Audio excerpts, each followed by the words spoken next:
欢迎来到星星频道，请点击订阅并关注，获取最新资讯。双轨口碑两极，课堂的课疯了，挑刺的挑麻了。最近有部剧开播没几天就把观众分成了两大门派，一边是捧着手机嗷嗷叫克死我了的氛围党，另一边是握着遥控器眉头紧锁这合理吗的逻辑党。没错，说的就是空降开播的双轨。这剧的观剧体验大概就像坐过山车，一会儿让你觉得哇塞这画面绝了，下一秒就可能让你满脸问号，这剧情是认真的？句号，夸的人，这质感，这氛围，我先刻为敬。必须承认双轨在让人眼前一亮这方面确实没手软。导演把故事背景搬到泰国，霓虹灯、潮湿的街道、冷暖色调碰撞，愣是拍出了一种东南亚阴郁美学。地下拳赛的长镜头，机车夜戏的航拍，暴力里带着一种奇异的帅，被不少观众封为电影级质感。更让人意外的是演员突破，虞书欣这次暴瘦15斤，黑长直造型配上破碎感演技，垃圾桶旁吃剩饭、雨夜哭戏这些段落，让不少以前觉得她是甜妹专业户的观众直呼好像换了个人。何雨更是把体脂率降到8%，油污工装，战损造型，从清爽小生变身颓废拳手，打戏的爆发力和隐忍的眼神戏确实让人眼前一亮。海外热度也高的有点出乎意料，泰国实景吸引了一大波东南亚观众，开播12小时海外播放量就破2亿，韩国火速买了版权。国内下沉市场也被各种摩托车骑行切片、方言二创刷屏，不少非粉丝观众自发安利。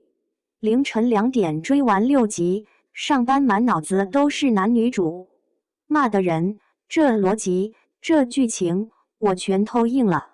但另一边，吐槽的声音也同样震耳欲聋。首当其冲就是剧情逻辑，男主一个学霸，怎么就突然跑去打黑拳了？动机铺垫薄得像张纸。一些情节，比如卫生巾藏避孕套，被观众无情吐槽。为了推进恋爱线，编剧是彻底放弃合理性了吗？伪骨科的感情线进展也被认为太跳跃，两人重逢没多久就直接上演捉东贴脸说话，不少观众扶额，这跳过亲情直接演情侣的节奏，是不是有点过于心急？原著党更是愤愤不平，女主短发没了，硬塞金融线，人设变得悬浮，魔改的亲妈都不认识。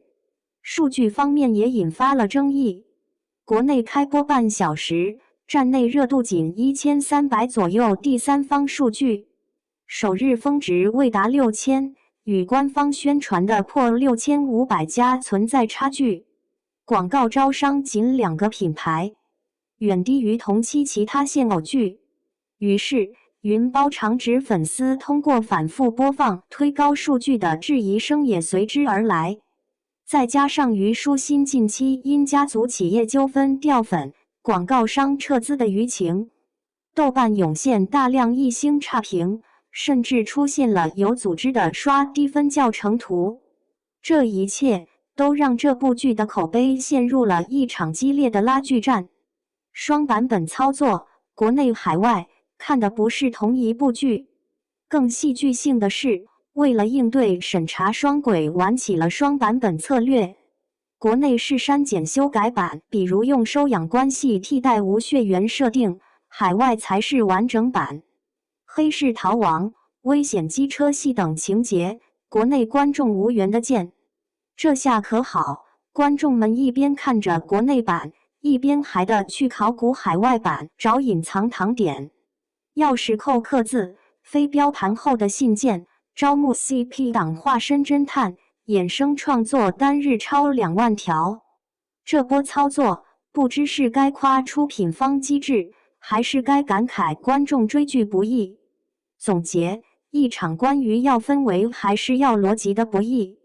双轨就像一盘味道复杂的菜，视觉摆盘精致，食材演员突破新鲜，甚至出口到海外还广受好评。但火候叙事逻辑没掌握好，有些调料情节加得让人摸不着头脑，后厨数据舆情还时不时传来些让人分心的消息。它精准地踩中了湿热美学加伪骨科的题材红利，用强烈的氛围感吸引了一大批观众。但叙事的硬伤和场外争议也让另一大批观众难以入戏。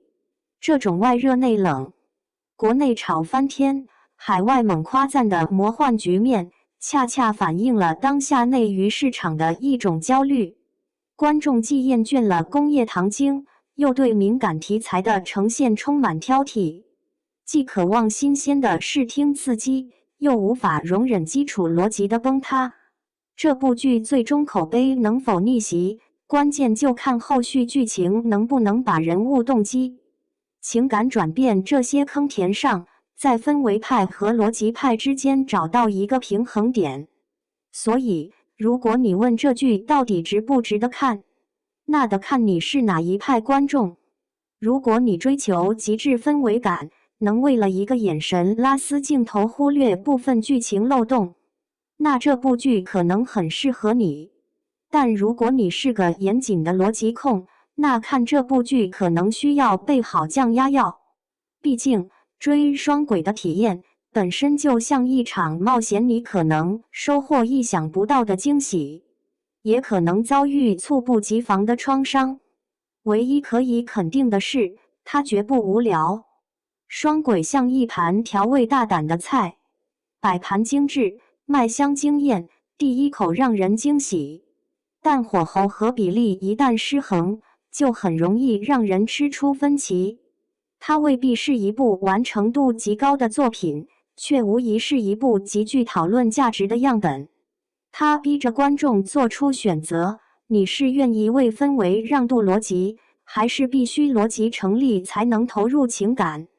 至于它能否口碑翻盘，答案并不在数据，也不在争吵，而在后续剧情能否真正补齐人物动机，让情绪不再悬空。所以，这部剧值不值得看？如果你追求氛围感、情绪刺激和 CP 拉扯，它很可能让你欲罢不能。如果你是叙事逻辑至上的观众，那追双轨确实需要一点心理准备。唯一可以确定的是，它或许有缺陷，但绝对不无聊。